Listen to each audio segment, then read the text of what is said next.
Hello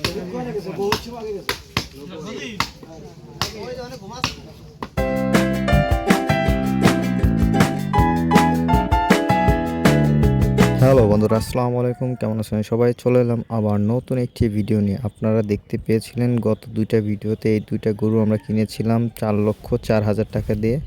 আমরা এই গরু দুইটির জবাই করেছিলাম এবং আমাদের একটা সমিতির মতন ছিল, সবাই এটা ভাগযোগ করে নিয়েছিলাম। আর এই গরুটি থেকে আমরা কত কেজি মাংস পেয়েছি তা জানতে হলে আপনাদের শেষ পর্যন্ত দেখতে হবে। গরু দুটি ছিল ফ্রিজিয়ান ক্রস গরু এবং মোটামুটি আমাদের যে টার্গেট ছিল সে টার্গেট অনুযায়ী আমরা এই গরুটিতে মাংসও পেয়েছিলাম। আর হ্যাঁ, এই গরুটি কেনার সময় আমি প্রথম দেখেছিলাম আর আমি গিয়েছিলাম, আর আমার টার্গেট ছিল 14.5 থেকে 15 মণ। আর আমাদের এই 14.5 বা 15 মণ যেটাই টার্গেট ছিল, এটা ছিল মাথা, কলিজা, চর্বি সব মিলিয়ে। মাশাআল্লাহ, আমার টার্গেট অনুযায়ী গরুটি আমরা মোট মাংস পেয়েছিলাম 15 মণ 4 কেজি।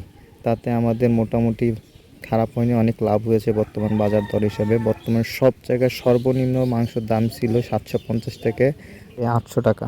আর আমাদের সকল খরচ বরচ শেষ করে আমাদের মোট 1 কেজি মাংসর দাম পড়েছিল 670 টাকা করে।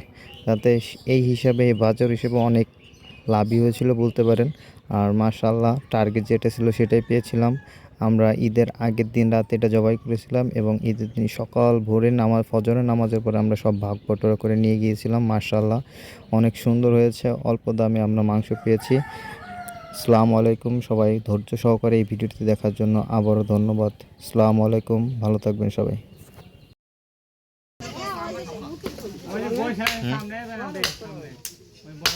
একটু চাপায় না নিলে তো হয় না।